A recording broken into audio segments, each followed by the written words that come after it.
Hey, you guys, welcome back to the podcast. All right, today we're going to talk about a fun topic that I know I've seen kind of like swirling around Instagram a lot, and it's something that we highlighted in the spring issue of the magazine. I am here with my lovely co-host Annie, and we are going to get into it today. So, if you are a millennial, it is very likely that your parents really urged you to go to college. I know in my high school, we were all urged to go to a four-year university.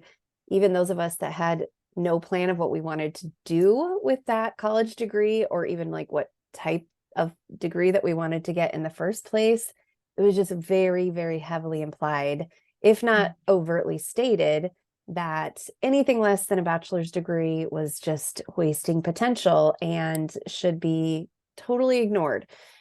So things like trade school or going straight to work or an apprenticeship, they were just either not mentioned or they were just like looked down upon. So today we're going to talk about, is college really for everybody? Can our generation as millennial parents break this trend that says that everyone and their dog needs a college degree? Can we encourage our kids to look at other options, including the trades? So we are going to talk about that today. College versus the trades versus apprenticeship, like basically just college alternatives that I feel like have really been swept under the rug, but are maybe making a resurgence. So we had an article about this in our spring issue of the magazine, like I said. And so, Annie, do you just want to do a recap of kind of what that article was on and kind of what he covered in the article? Yeah. So I think I had heard this author. So this particular article in the magazine, it's called "The Future is Trades," and it's by Rory Groves. And he wrote this book, if you're watching. He wrote Durable Trades, and it's family-centered economies that have stood the test of time. I heard about this book and listened to an interview with him on another podcast. I do not remember which one it was, but I immediately ordered the book. I thought that sounds so interesting. And um, we have been like a family for the trades forever. So definitely haven't always been like against college. I'm not even, I'm trying to think, would I consider myself against college now? Maybe. But we definitely have been like a trades family. My husband is, or has been, he's a woodworker. He taught wood shop at the high school level for 11 years. And we just see the benefits of it. And so it sounded like an interesting book. I grabbed it. It is an interesting book. And this is an article that we've kind of had like on our list for a while of something that might be, interesting to talk about. But the book itself is basically the purpose is just explaining how trades are a viable option and that we should be encouraging kids to look at these more. Um, because for so long, like you were, stating kind of in the intro, for so long, it just has been almost looked down upon, or that it's this like lesser option for kids that maybe struggled in school or whatever. And so the point is that's one of the purposes of the book. And then the second, which I found just really interesting, is that he talked about how for a long time work has like driven this wedge in families. It's put this wedge in families where the dad is out working and it almost like pulls him away from the family, right? Mm-hmm. And so these trades that he talks about in the book are all trades that can be family centered, things that one, your family can kind of focus on together, but also that can be passed down for generations, just these different skills or whatever that can be passed down. And I talk about the book only because that's sort of what we asked him to write the article about, is about the trades and about um, how the trades look in the future. And so anyway, he wrote this in the book. He talks about the Industrial Revolution, and there was part of it that said, since the Industrial Revolution and the tens of thousands of professions it spawned, families increasingly stopped working together to pursue individualized careers in factories. The jobs paid a lot better, but they required dividing up the family in order to work, something that up until the 18th century was inconceivable.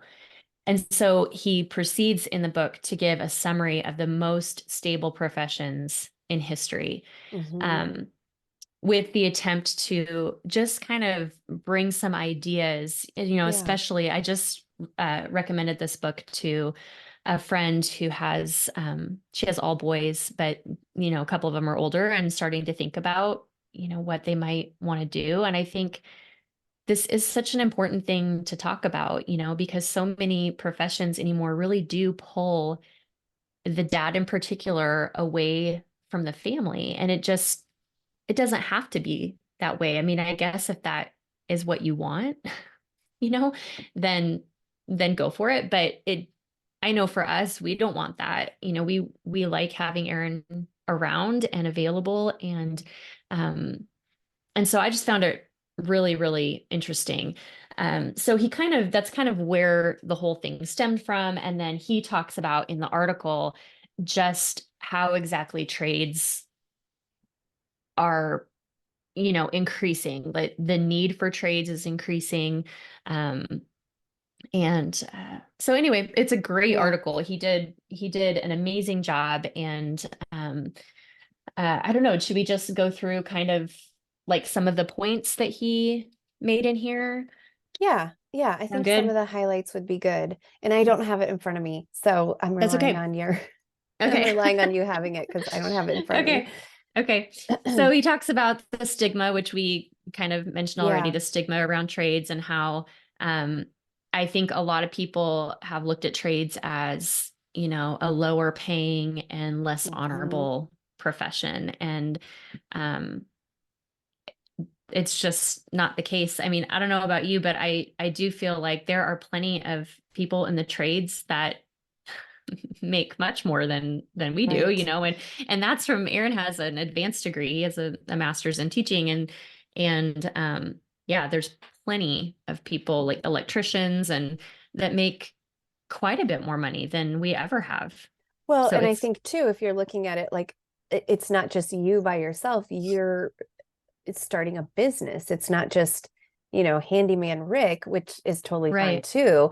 But like if you're, like you said, an electrician and you're starting an actual outfit of having several electricians under you that you're letting Hmm. apprentice and then going out and earning money for the company or whatever. I mean, you're really growing. I mean, something pretty significant. And these are Hmm. things I think why I am drawn to the trades, for my kids. And just I say that as just I'm not a mom that's like pressuring my kids to do anything in any direction, but I think that um when you look at technology, like you mentioned the industrial revolution, technology really changes so much about culture. Hmm. And we don't, I think, make that connection a lot of the time, but it really does. I mean, think Hmm. about how much jobs have changed since Hmm. the internet and since the internet has advanced, and like since then work has become more remote. And now we're moving into another stage in culture, which is AI. And like, how is Hmm. AI going to change jobs? And I think that some of these things, like, they can't be replaced by Hmm. AI. And so it Hmm. is kind of like a job security situation where it's like, you know, you actually do need an electrician if you're building a Hmm. house, or if you're having an issue, or if you're building a shop or building something. Like, you have to have a guy come and physically put the wires in the wall. Like, you can't, Right. that can't be duplicated with AI. Right. Which, just for the record, AI is like freaking me out. Like, Yeah. I can't go there. It freaks me out. Like Chat GPT, all this stuff. I'm like, this is why a couple weeks ago when I talked about like how I'm working on buying kind of like vintage books, first edition books, old Hmm. books. This is partially why, because I know how quickly things can be changed, And Mm-hmm. then just, it's like 1984. Everything is just, the history is all rewritten. And it's like, no, Yeah. I don't want that. I don't want to do that. Yep. I want to know what I'm reading and seeing is true. And Mm-hmm. so that's why AI just freaks me out. But, I think when we, are helping our kids figure out what they want to pursue in life, I think just to help the trades kind of make their comeback, because we're kind of at the point now where there's such a shortage of so many things. I wrote down this quote, and it's from like I didn't write down my actual source, but it's from oh gosh, like the Plumbers Association of America or something like that. Mm.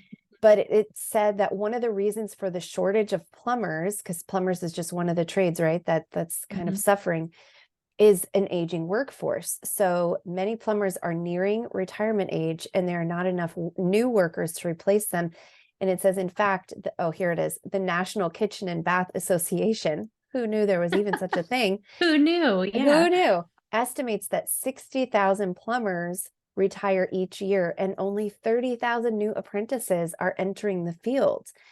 So Mm-hmm. you think about that and you're like, okay, well, maybe this is a very viable option Mm-hmm. for my Mm-hmm. kid, opposed to $100,000 in debt, where, when I was getting ready for this podcast, I didn't write down the actual statistic, but there is an overwhelming amount of people graduating with their college degree, like their bachelor's, their master's, their whatever, and they can't find work.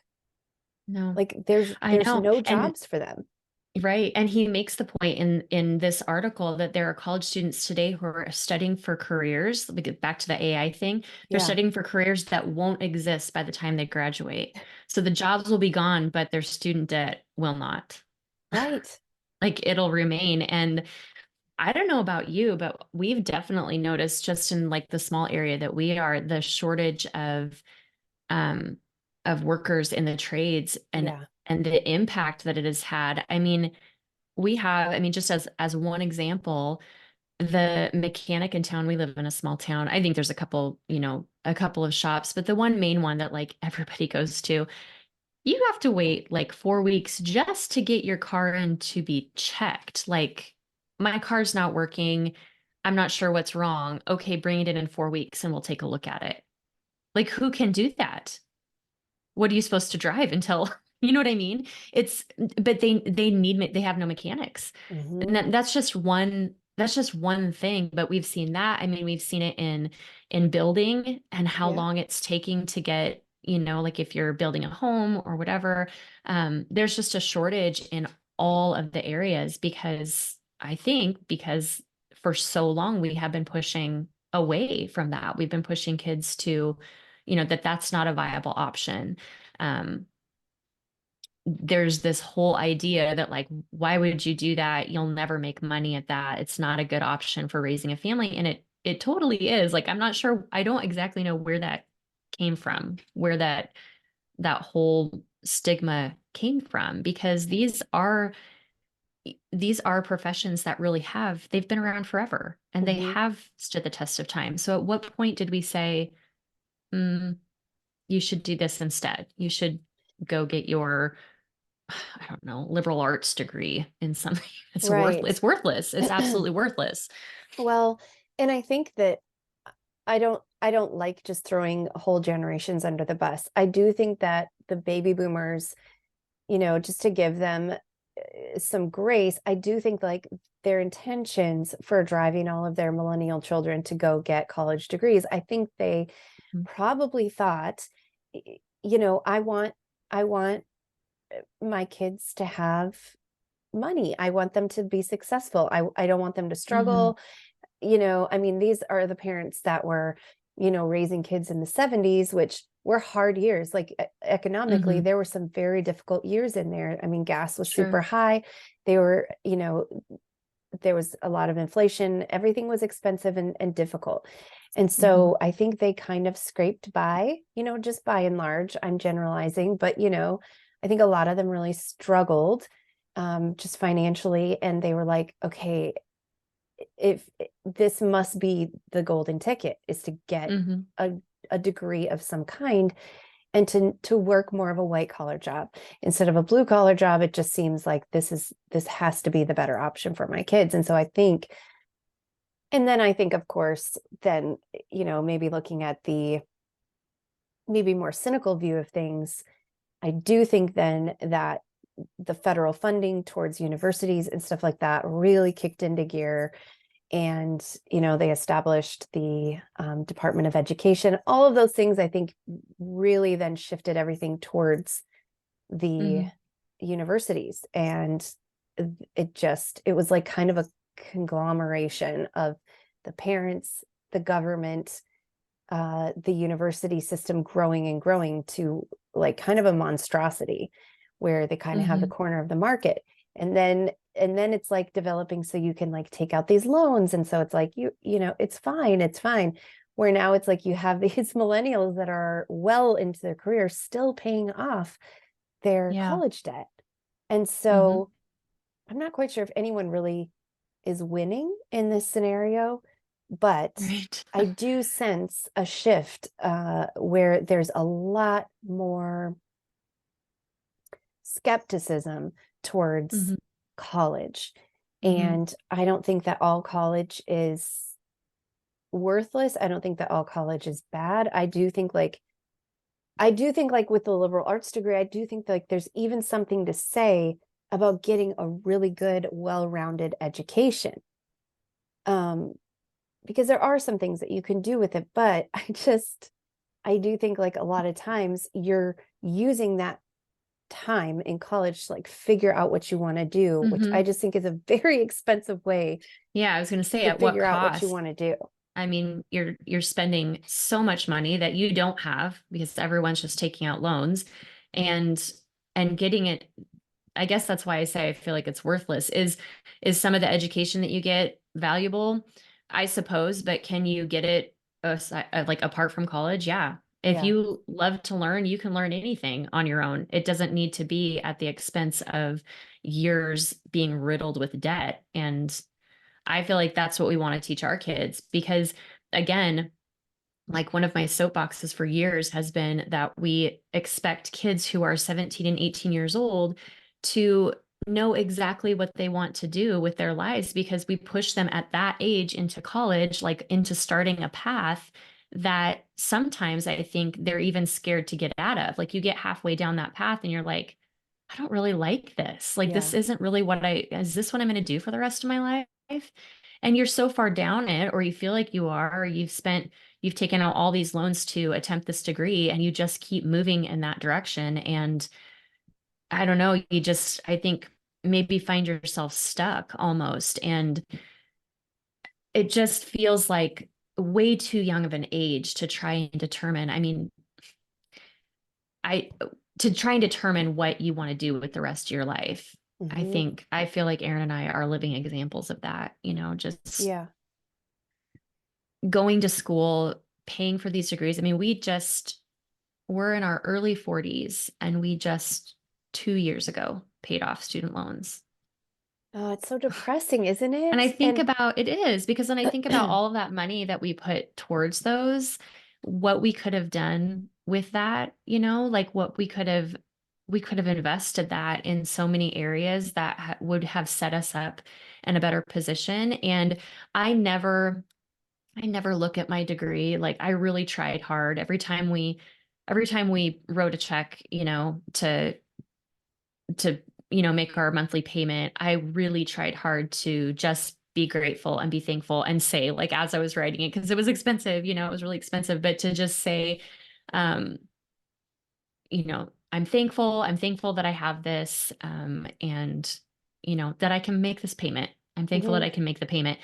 Right. But And thankful now that you have it paid off. And it's like, well, sure, that's a good thing. That's a blessing to not have that hanging over your head anymore. sure, But but neither one of us are using our degrees. yeah. Yeah. Aaron's not Many, even using his many, advanced many degree. such So, cases, right? I mean, there's so yeah. many people in that boat. And, you know, I don't know. I don't know what the answer is. I'm not saying that nobody should go to college. I just think that there needs to be a lot more care and thought put into Mm-hmm. it, because Yeah. I do think that we're still, I mean, seriously, I sit at a coffee shop and I'm just like overhearing mothers beside me. And it's like there's such a knee-jerk reaction to like, well, what college is your kid going to? What college? And it's almost become like, and this is just me observing, I just sometimes wonder, and I really would love to ask, is this about you or is this Mm-hmm. about your kid? Is this because you're kind of just low-key embarrassed to Mm-hmm. say, oh, he's actually going to trade school to learn how to weld? Mm-hmm. Is that like just too embarrassing for people to say? So that they're like, well, nope, we're just gonna, he's gonna go to this very expensive uh, Mm-hmm. you know, whatever university, because that's where I went. And that's what feels much better to me to say to my friends that, Mm-hmm. Junior's going to Stanford. And then Mm-hmm. I don't know about in your area, but around here, starting in about May, you see all of these yard signs popping up like future bulldog, future wildcat, future, cornhusker or whatever. And Mm-hmm. it's like, honestly, can we calm down? I just like the Yeah. rebel in me wants to put a sign in my yard that's like future painter. Like what? Like future midwife, Yeah. My way kid's to the go. actual future. Way to go. Yeah. Like they're gonna be making a lot of money and they're not gonna have debt to pay off, which I will Right. say, like, I have one kid that's almost going to graduate and one kid that already has graduated.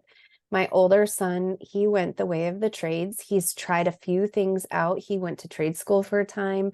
It didn't end up to be and that's like the beauty of trade school in a way. It's like they're paying to go to trade school, but it's really not that expensive. He was able to Mm-hmm. easily pay cash for the couple semesters Yeah. that he went to.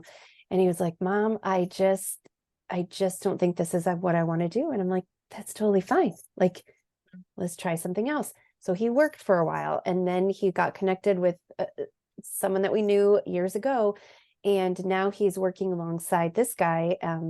He apprenticed, kind of apprenticed him, interned with him for a while. And he's working in, honestly, I don't super understand it all, but like he's very good at it. He's been able to travel all over and like go to different conferences and work in different factories all over the place. But he works in like steam, like boilers. Mm-hmm. Mm-hmm. I think that's like the technical term for it. Mm-hmm. And I ask him questions, and again, like my brain just doesn't work this way. So his brain obviously does, which is great. But like, we were talking about this podcast issue or episode and the article in this issue, and he was just talking about how there are just certain trades that there just is no better, there's just no better option. I mean, like, Mm-hmm. he's talking about like steam heat and stuff like that. And he's like, it's so clean, it's so efficient, it's so cheap. I mean, it's steam, it's air, or it's water, right? It's Mm-hmm. like, he's like, you can't beat it. And so of course, like this is his area. So he's like all about it. But all that to say, they can, kind of become experts in these fields and then have like a real, like lasting, um, career ahead of them, which can develop into, you know, they're opening their own, having their own sons work alongside them or whatever. Mm-hmm. Um, then looking at my second son, he's not quite sure what he wants to do. He's kind of leaning towards college right now, but there's just a lot of things up in the air. So I say that to say that I'm not against college. Mm-hmm. I'm for college that makes sense. Mm-hmm. I'm against college as a kind of career assessment opportunity where it's like, Mm-hmm. I'm just going to do this to figure out what I want to do. I'm against Mm-hmm. that because I feel Mm-hmm. like you would be better off working, putting some feelers out there, apprenticing some different places, working alongside some different people, job shadowing, uh, Mm-hmm. right? Like if you're thinking about going into a certain field, ask them if you can like work in the office for a while, and just Mhm. get a feel for like, is this what I even want to do? So I'm not sure. I do think like it's a bit dangerous and a bit unwise to dig your heels in any of the areas really, because our kids are human beings that are all different. They all have Mhm. different giftings. And the other thing too is, as Christians, like, yes, the universities have by and large been captured by complete depravity. I think we can agree on that. But there are many jobs that require a college education that Mhm. Christians absolutely need to be in. Like, we Mhm. need Christian lawyers, we need Christian doctors, we need Christian nurses, we need Christian psychologists.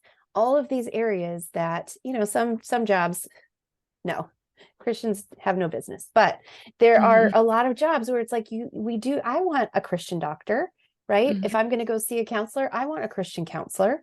I want, you know, a Christian nurse helping me if I'm in surgery or something like that. Like, I want a Christian doctor delivering my daughter's babies, right? Like, I want Christians to be everywhere. So there are some where, so it's like to say nobody should go to college, especially Christians, because all colleges are trash. Well, maybe Mhm. that's a true statement in some ways. And there are Christian colleges. Some I Mhm. don't know if I believe if they are truly Christian colleges, but I'm just saying I think it's unwise to like really dig our heels in any area and like, my kids are never going to do this and my kids are only going to do that. I just think it's kind of unwise, Mhm. right? Yeah. Yeah, I do get that. I think that for me, I feel like the reason I would probably be a little bit more against college than it sounds like you are. And I think it's just because I think the majority of kids going to college should not be in college. They're not going Mhm. for that. And so I agree with you that we need to have Christians in all of those areas, but the overwhelming majority of Mhm. kids going to college, because it is what we have pushed for so long, are not ending up in those professions if they're using a degree at all. And so I do agree with you that it's unwise to use it as an assessment, and I think that's what we do. Or Yeah. they think in their heads, oh, I want to do this thing, especially women, because women are, I believe they are built to be at home with their families. And I will always, I think you agree with me, like I will always fight for women to raise their families on their own and not hand them over to other people to raise. But Mhm. I think especially with girls, they're going to college thinking, okay, I need to come up with some sort of, idea or path for my future, when really I think so many of them desire a family and being home for their families. And so I just think, yes, we have used it as an assessment for so long, and that is what the majority of kids are doing, is using it as an assessment, and it's super unwise. And as parents, I think we need to discourage that. I think that if they have a natural bent, or sometimes you get these kids that are like from the minute, from a young age, they've wanted to be a doctor or whatever. Like, it's Sure. pretty clear to see if you've got a kid that is on a path that is very clear that's going to require college. And for those professions that do require college, of course we should push towards that. I just don't think that's the majority of kids. And so Definitely it's not. I mean, it's the majority of kids that are in college right now, they will not use those degrees. no. And I mean, I look at my husband, he has a double major. And actually, like, what he has a major in is the field that he went in, which is relatively rare, but he's never once needed that degree. Like, it was never like, oh, if you don't have this degree, you can't get this job. Never Right. once.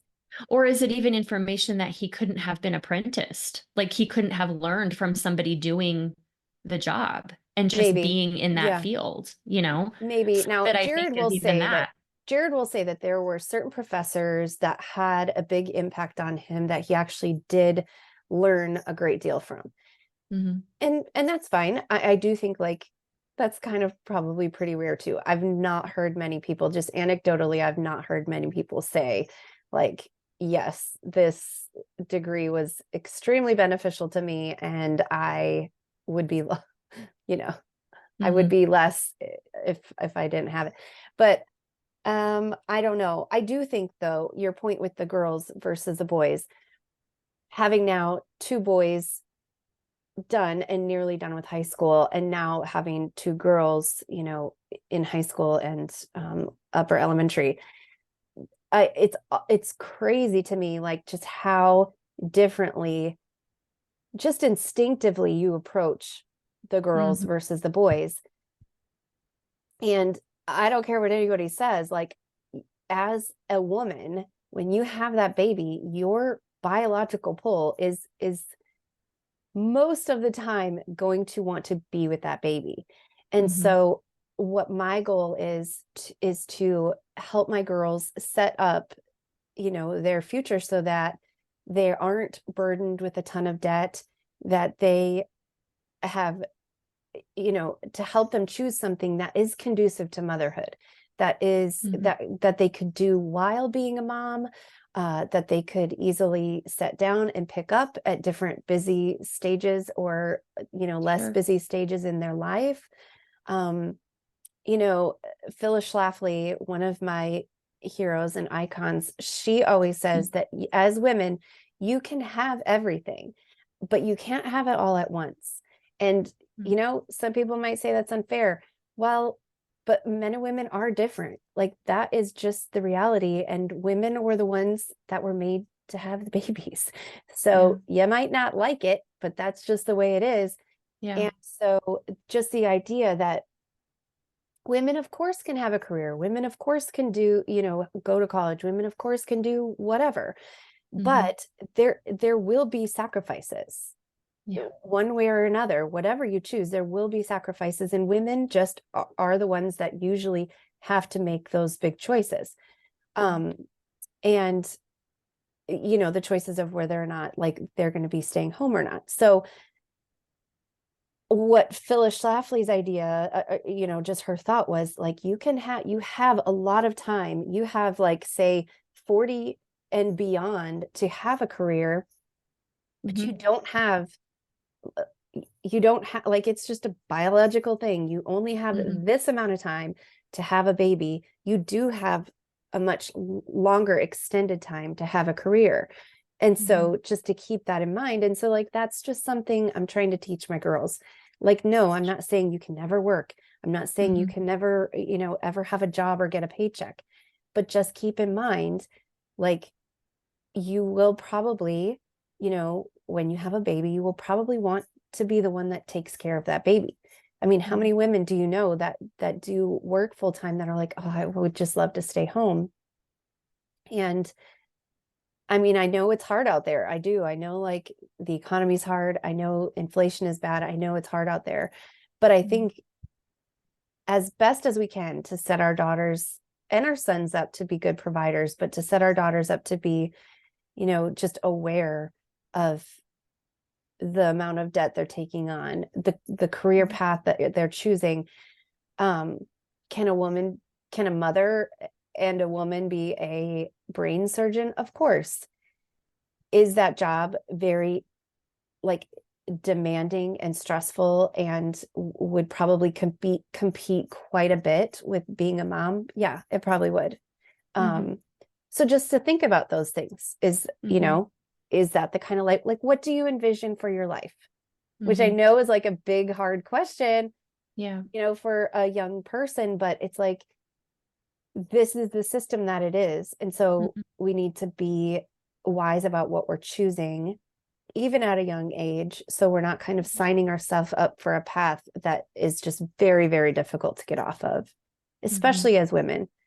So Yeah. And then I think that's it, right? It's even in this situation, it's getting to a place where we are thinking critically about how we're steering our kids into the future, instead of what I think has been happening for so many years is the blind, you know, Yeah. well, what are you doing after college or after high school? What college are you going to? Like that's just we've blindly steered kids in that direction. And so with all things, like almost a pushback of let's think about this more critically. What does life look like? What are the things that you Yeah. want out of life? And if you have a daughter that can sit there and truly say, well, I think I would be good at this career or whatever, but really I can't wait to be a mom. They're Right. probably not going to want to go back into the workforce if they're Yeah. that excited about the possibility of like having kids one day or whatever. And so, okay, well, let's look at that then. What kind of career could we set you up with? Like, I know you mentioned like nursing. That is a great one because a skill that will always be needed, Right. a profession that is easy to kind of hop in and out of if you Yeah. maintain your licensing, so flexible in times. And I mean, that's a great one for Mhm. girls in particular, but stepping back and thinking about it more critically instead of just I don't know, where do you want to live? Let's pick out a place to live and we'll look at that college or whatever. I don't know. It just feels so like vague to me, or Yeah. like it Yeah. has been a very vague um look into the future. And so being more intentional about helping our kids get to a place of um, what could be the best option, or if I don't know right now, what could I do in these years after high school to figure out what I want to do? What are some things that I could try out that don't require college right away? And maybe you'd figure out, okay, I like this, or I think I would be good at this. I probably do need to apply to college now or whatever. So yeah, it's just kind of a racket. Yeah. It's I think about it always makes me so sad. Have you read Hannah Coulter? Have you read that No. book? Uh-uh. Wendell Berry? That is one of my favorites, but it makes me so sad because she talks in there about, well, the character, it's by Yeah. a man, Wendell Berry, Hmm. but the character, Hannah, she talks about how in their community, how farming basically was disappearing during Yeah. her time. And she says it was specifically because their generation pushed college so hard on their kids, like this is what you need to do, and for some of those very reasons we talked about, right, where like life was tough and difficult and education was starting to gain momentum, and we all wanted better lives for our kids than what we were experiencing, Yeah. right? So they were pushing college so hard that they sent their kids away, and none of them were coming Yeah. back to take over or run the family farms. And so they were literally just disappearing. And um, she explains it with such sadness because it's like her kids never returned. It's heartbreaking. They just never returned. And some of them not only didn't return, but actually like kind of turned against their Yeah. family farm, um, and just, looked at it as almost like a negative, that anybody that would go back to that is foolish, making a foolish decision, and just really sad. So Well, I think that's about that. actually what you're describing is exactly like, I mean, I wouldn't say all of them left and never returned, but I'm from a small, small farming community. And one of the last times I was there, I was in church with my parents and just looking around, and I was like, goodness, like there are just so many people that their kids are all gone to the city.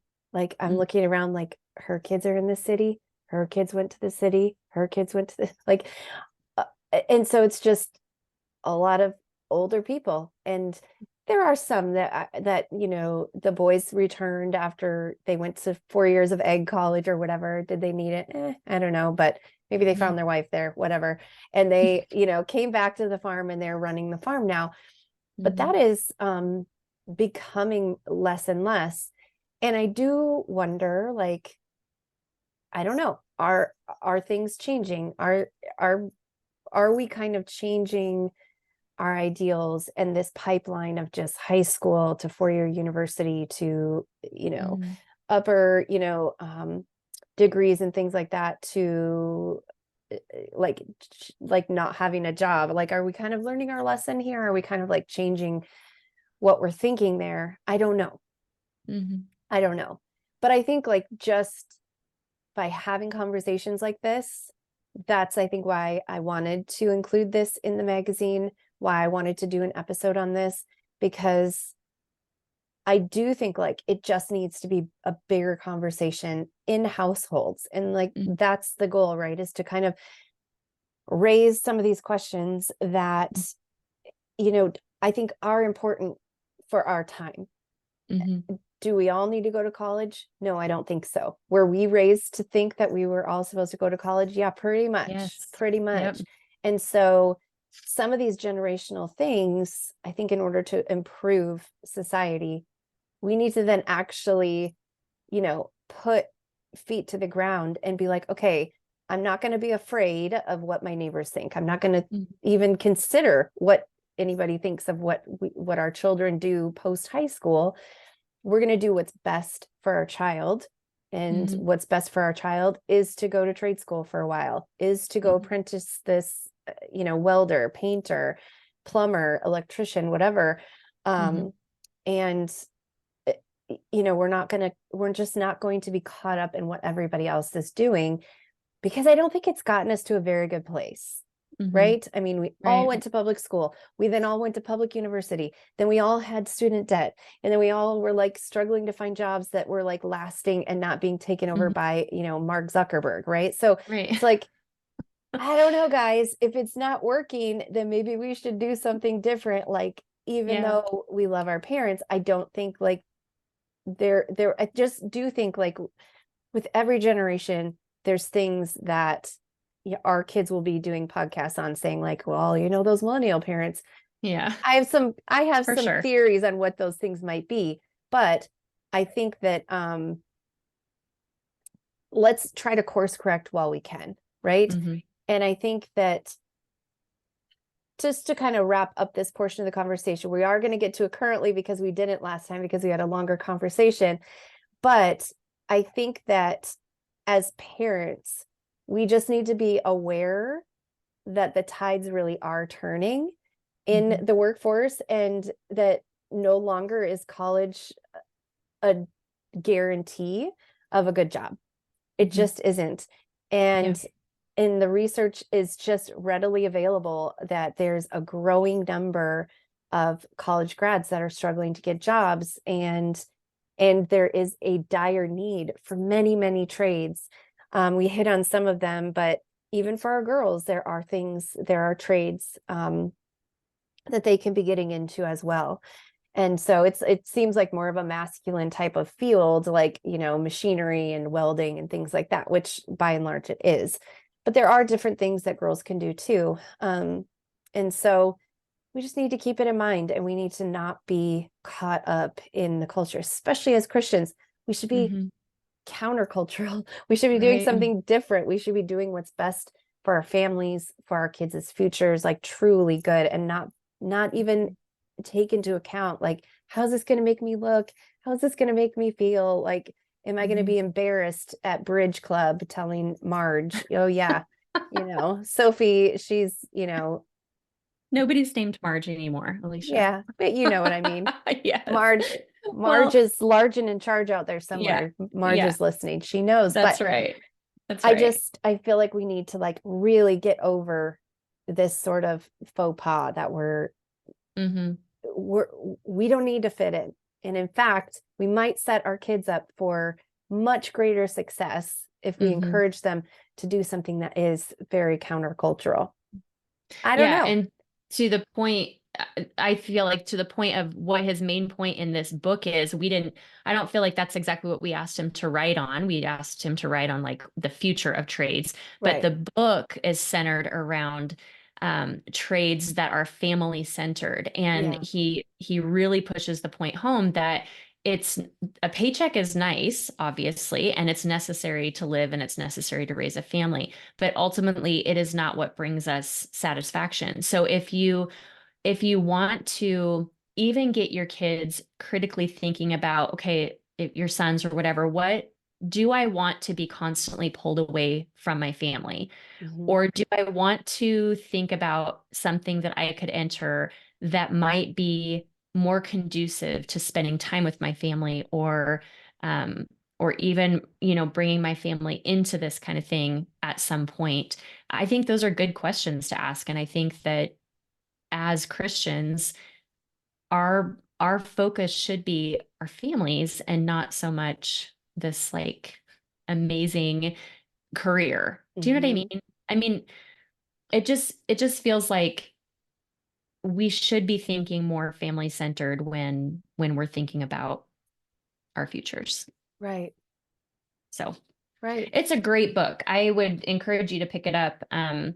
There he lists like I don't even know how many there are, but he lists maybe I could quickly, so just a little over 60 different trades that and he scores each one based on a few different things, but on like historical stability, like Mm, has it stood the test of time, resiliency, family centeredness, income. So is it a decent income or not? And ease of entry, like how easy it is to get into the field. And they're hmm. just, some of them are like, I have never thought of that. Like one of the first ones that I read in here was a butcher. Yeah. And I think like Yeah. I think we talked about this maybe a year ago or something about how difficult it is when you do have livestock at this point. You're like in these long lines of like, well, we can't Yes. get your animals in to be butchered because there's not enough of them. Like almost like it's a dying trade, Yeah. but can't be. We can't let that one die out, right? Or we're all going to be like eating meat from Right. China. We don't want that. I don't know. I don't want cows No, from Argentina. Like, no. because I could just get one from, a family friend in South Dakota. I'd Right, rather do that. right. But you're right. Like I mean, we are pretty close, you know, in proximity to like kind of with our finger on the pulse a little bit about what's going on with like the food situation. And so we like my parents get a half a cow probably twice a year, half a Hmm. beef or whatever, and they do like they have to wait. It is like It's a long wait it's a too long for a lot wait, of them. and Hmm. then they I don't know, it is getting interesting. So yeah, that's like definitely an idea. Butchering, Yeah. I know, like, and there are some that are more like hobby sort of centered, so maybe I don't know what this would be as far as like a good income, but again, like maybe something like for our daughters to consider. Now I don't know if this would be something, but I was just talking to a friend, and she um you know how people used to have copper pans all the time, Hmm. and you have to have them like refaced every so often, and Yeah. there's like two people in the country that do it anymore. And Wow. so people are shipping them copper pans from all over the place to refinish, and it's Hmm. very expensive. Hmm. I'm like, why don't more people do that? You could totally do it Right. from home. You could, again, I don't know how much money that makes you, but Yeah. it's Yeah. just to it's just to say that we have gotten so in this like kind of hive mindset of like, oh, we all do this, oh, we all do Hmm. that. It's like, well, I don't know. Maybe we should like refinish copper pans. Yeah. Yeah. But do we all have to do that?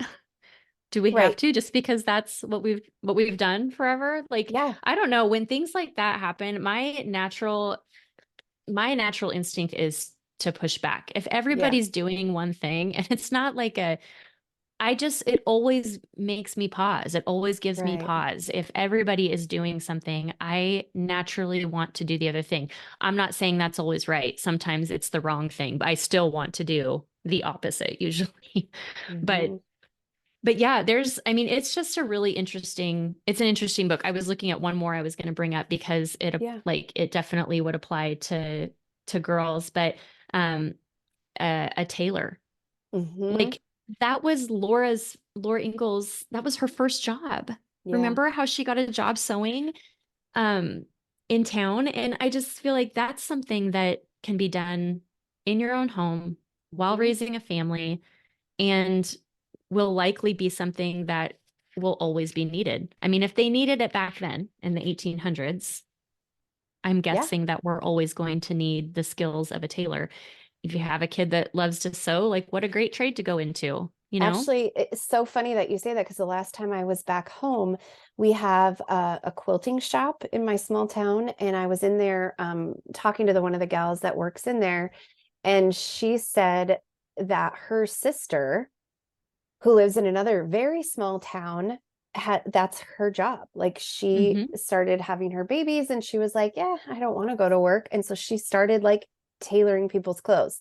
And I'm Hmm. like, is she busy with that? And she's like, she is absolutely swamped. She has to turn people away. Yeah.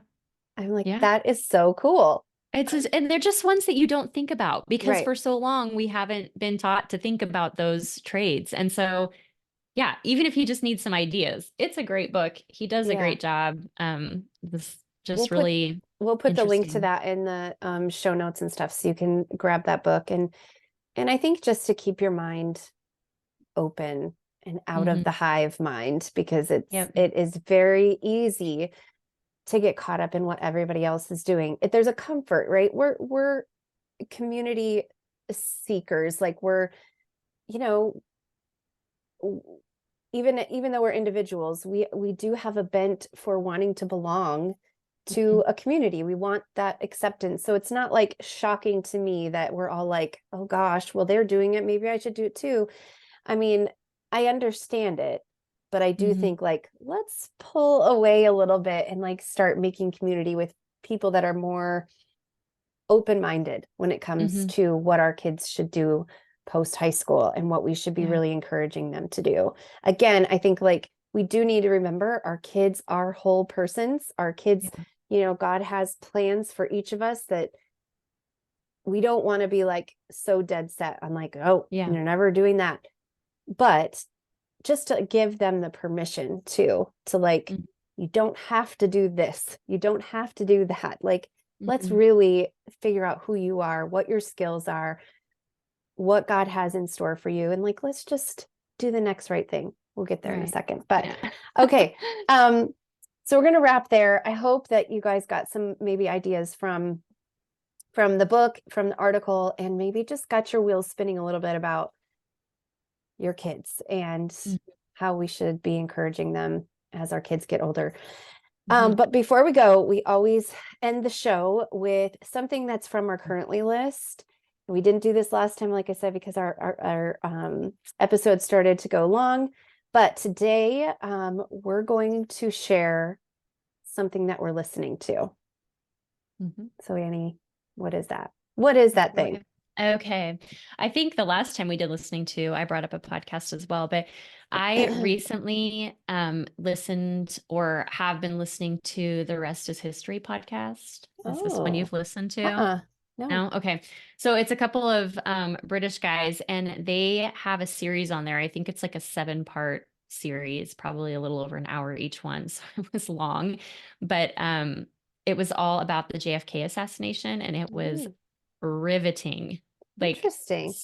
so good. And they have a ton on there. I mean, basically anything in history that you could imagine because I think it's been going for a while. So I Okay. just kind of went on and pulled some of them are just, one-off episodes and then there are several on there that are like a series. But yes, if you've ever been interested in the JFK situation or if you just want to try it out, that's the one to do. I think it's like 7 parts and it's fascinating. Fascinating. Interesting. Yeah. Very good. Okay, that's super Yeah. fun. Yeah. Yeah. How about Um, you? okay, what am I listening to? So I am a huge fan of classical music. I almost listen to no like normal modern day music anymore. I just feel like it is, Mhm. I don't know. I just feel like there is something so cleansing and so uplifting about even the more like kind of deep and dark and serious classical music. But um, Vera and I have been exploring Franz Schubert this month, and Mm. he's one that I just didn't, he's never like really come onto my radar very much. And I've never learned about him. And so we're reading a biography about him by Opal Wheeler, who has an amazing Mhm. series on lots and lots of different composers. And so Franz Schubert was a German / Austrian. He spent a lot of time in Austria too, but composer. And oh, he just had such an interesting life. And like, honestly, kind of like as we're reading this, I'm like, my gosh, he's like Rain Man. He's like nonstop, like brainwave. And he just composes all the time. Like he just had thousands and thousands and thousands of pieces. He would write just like 10 a day. He could just whip out all the pieces a day. And so we've been listening to him like all month long, and I'm like, gosh, he's just such a like underrated composer. So I would encourage everybody today to just fire up some Franz Schubert because Franz Schubert. So are you guys studying him? Is it part of a curriculum, or do you just study composers here and there? Or yeah. Okay. Yeah, I just like to study composers here and there, or like a term. Like I'll just start the morning, every morning for, a couple of months, we're listening to, I don't know, Chopin or whatever. And so I don't know, I like my kids to be able to like familiarize like styles and like be able to, even though they might not be like total, classical music gurus, like I want them to kind of be able to identify like a very like prominent Mozart piece or something. Like I want them to put a name to the piece, because I do think it's very important. I do think like if you really read about a lot of these mostly men's lives, like a lot of them were working in churches and writing these for God's glory, really. Like they it was very important to them to like write music for the church. And so I don't know, I mean, who can say if all of them were like upstanding Christian men, but it's like their music was beautiful and just so much more than I feel like we hear today, that it's like, oh my gosh, like just bang my the bar head is low. The bar is so low. This is like so low. Back to our initial conversation. This is what I tell my kids all the time. I feel like everything is like so fragile. Like the world is so insane. Like all you have to do is like just try like a little bit. It's like, the smallest and you're gonna amount. be like, you're gonna excel so far and beyond like your peers. Like Gen Z, I do think has their definite like solid positives, but I also think there's just a lot of stuff where I'm like, I mean, and I'm sure like all like old ladies feel this way looking at the young generation, but I'm like, oh boy, okay, all right, like I'm a little afraid for the future. So that's what I'm telling my kids, like just try like a little bit, you're gonna do amazing things. So speaking of doing amazing things, I hope that this was a helpful conversation and just again like got your wheels turning on like how we're gonna be parents of high schoolers and young adults going into the workforce. And so I know for me, this is exactly where I'm at, like helping my 18-year-old decide next steps. Like I don't know what the next thing is supposed to be. So like we always say, we just have to do the next right thing. So I hope that's helpful to you guys. And it's a lot. It's a tricky part of parenting. I know it's, for me, it's probably been my hardest stage of parenting to help kids through this. But again, we just need to do the next right thing and just like trust God for, the next steps. And we know that he has them and there's a plan, and we just need to like do the next right thing. So, all right, Annie, thanks for joining us, you guys. Also, I should say this, I always forget to say this, but if you enjoy this podcast, leave us a review, because it really does help more people to see and to hear the podcast. So leave us a review and we'll see you in 2 weeks. Yep. All right. Bye, guys. Good.